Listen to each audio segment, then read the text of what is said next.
what's up, everybody? And the podcast has to return. Well, just like the return of the Mac. So, y'all, I do what I always do. I recap the college football season, and Week 11 was a fun one, as we all know. Week 11 was such a fun week, and the scenarios are just getting even more bizarre. Yeah, the playoff scenarios.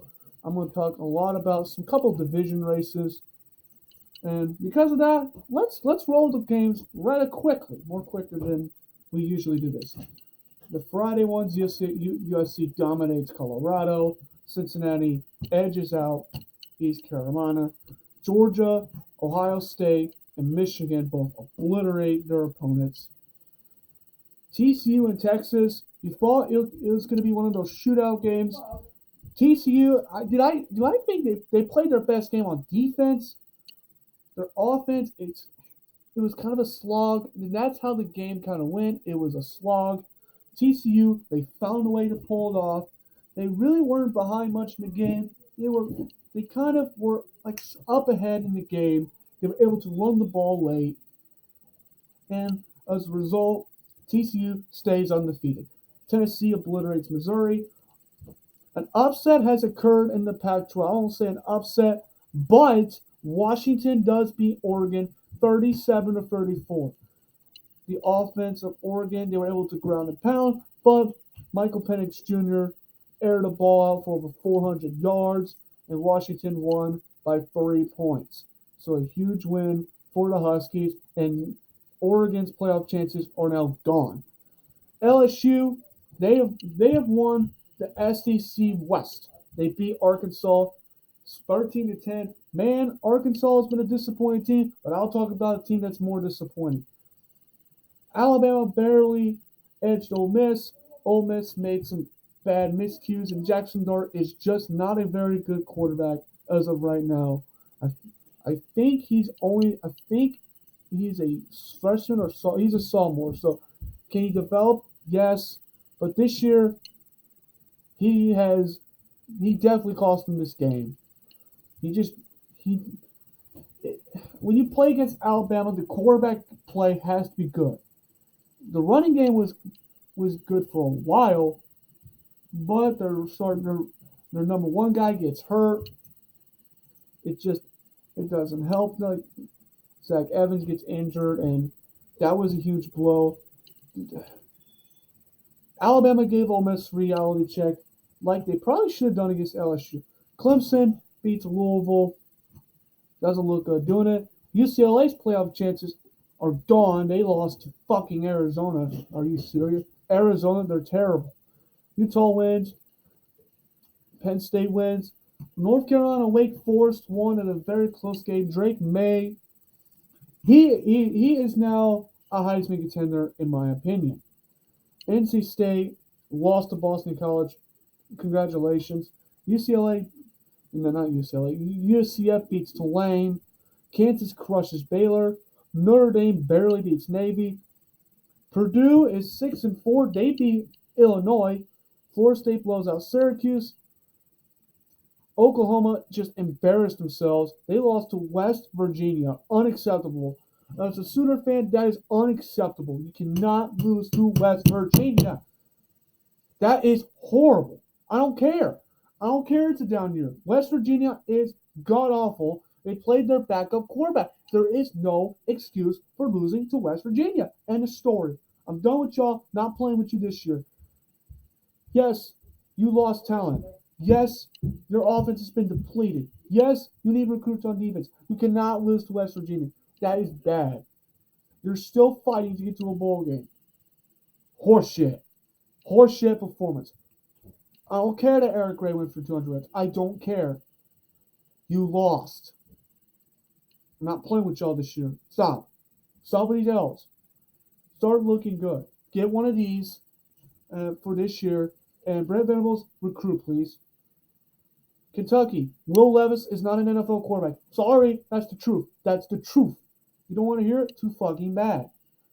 There's no excuse for losing to Vandy. Vandy had lost 26 straight SEC games. They beat y'all. They beat y'all. Kentucky, you're average. Get the hell out of here.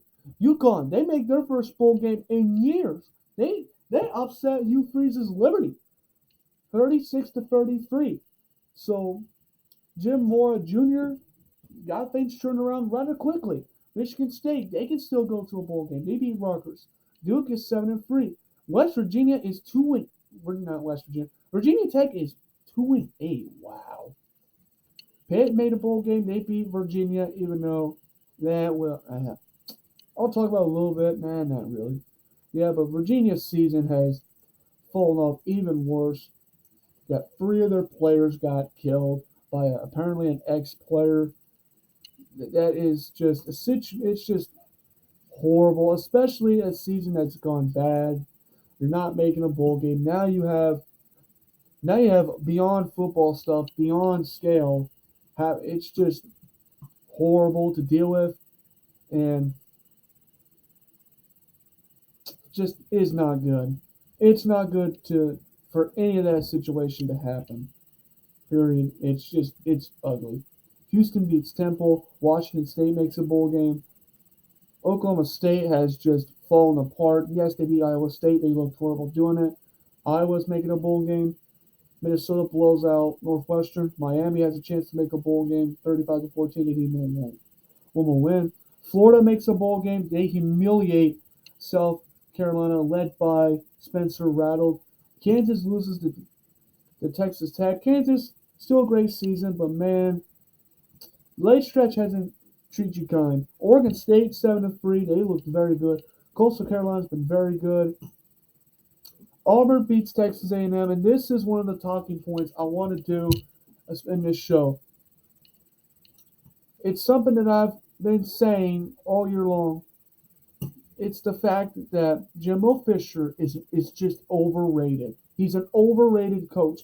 The only reason why he had those 3 good years at Florida State was talent and assistant coaches. Let's look at the 2013 Florida State team. Let's look at these assistant coaches. Jeremy Pruitt. Jeremy Pruitt was a great assistant coach.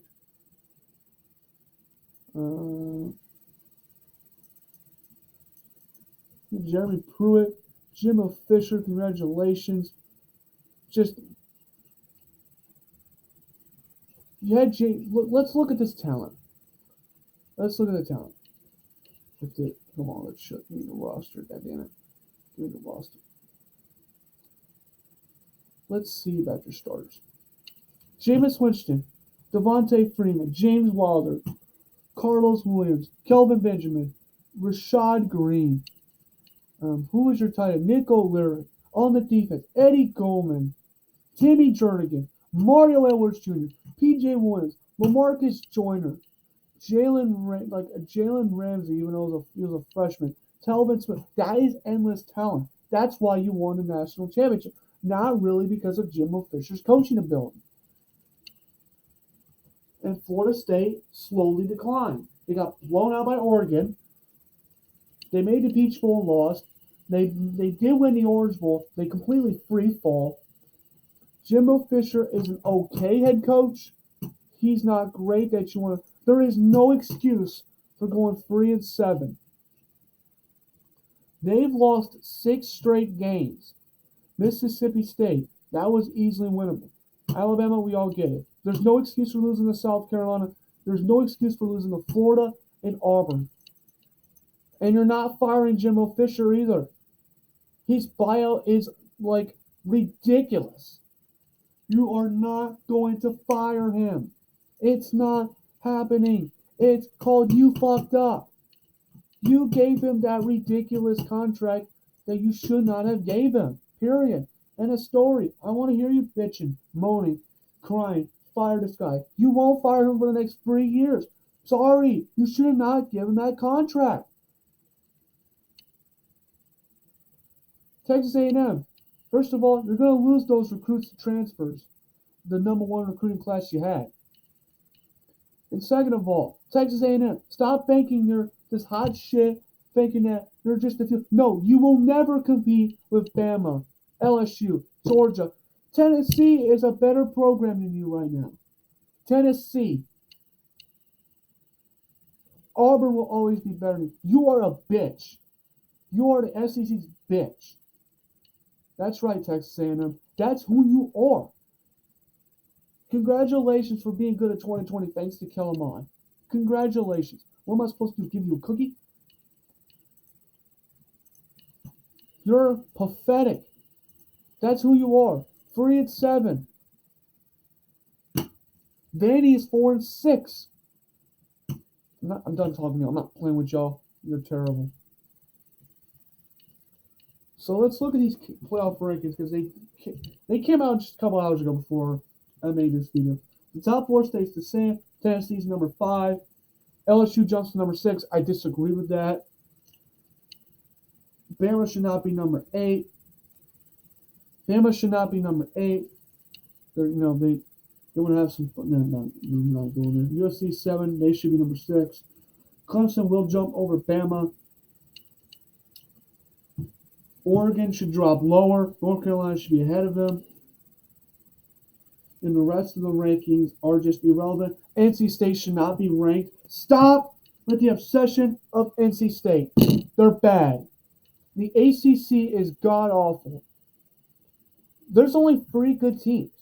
North Carolina, Clemson, and Florida State. NC State is not that good. NC State's not that good. I'm not playing with y'all. You're done. Get out of here. I don't want to hear you. You're irrelevant. Get out of here, NC State. You are who you are. You're always going to be a decent team, but you'll never get past Florida State, and you'll never get past Clemson. You are who you are. Just embrace it. Okay? Is it that difficult? It's not that hard. It is not that hard. The Pac-12 championship is going to be a lot easy now. USC plays UCLA. I think USC wins. I think that they're just looking much better. Oregon. Does Oregon have to play Utah? You bet. Although Oregon still has looked very good, and it's at Eugene. Does it really give you the nod? It doesn't matter who gets the nod. In my opinion, the Pac-12 is really looking for USC to win out. And you know what? USC, their only loss was a close loss. But USC has let teams hang around like Arizona and Cali. I think they can beat UCLA, and I think they'll beat Notre Dame. Can you win that Pac-12 championship game? That is going to be a question if USC is to make the playoffs. Clemson, I think they're winning it. Yeah, I don't know. North Carolina's defense is awful, but DJ, you get lousy. Yeah. He's the quarterback against Drake May. North Carolina has a chance, but Clemson will still be the favorite. But North Carolina can beat them. It's possible. It's very possible that North Carolina beats them. Now, that's not good for the ACC because if North Carolina ain't going to be in the top 10 now, they ain't going to be in the top 4 and not even top 6 if they win the ACC. So the ACC is looking for Clemson to pull through. I think that will most likely happen. The Michigan-Ohio State, that's still a scenario to play. The Big 12 West is a 4-team tiebreaker with Purdue, Illinois, Iowa, and Minnesota. Let's see how these teams went. Minnesota is 7-3, but they lost to Illinois. Illinois, I don't think it's going to win it because they have to play Michigan, and they're definitely losing to Michigan. That's just a fact. They'll beat Northwestern. They should crush them. They'll lose to Michigan. So I think Illinois is out. I think it's going to come down to Minnesota, Iowa, and Purdue. Minnesota plays Iowa. So the winner of that, I think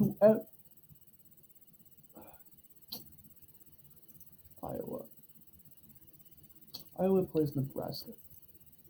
So basically, I think it's going to come down to Iowa could still win it. Iowa could still win it. So I think it's a going to be a 3-team wins. And what's the most critical game is going to be Minnesota and Iowa. That'll come this week. If Iowa wins and wins out, they're winning. They're winning the Big Ten West, and we're going to see a Big 12 championship game that will be a shit show. So I'm cheering for Minnesota to win. So Minnesota wins, and they win out. They will make it. Why?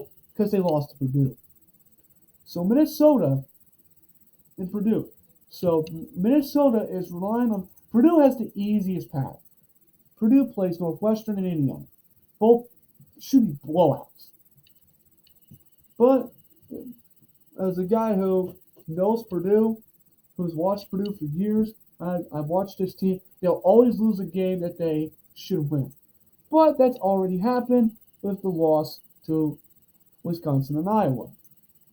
So a blowout win over Northwestern Indiana is due.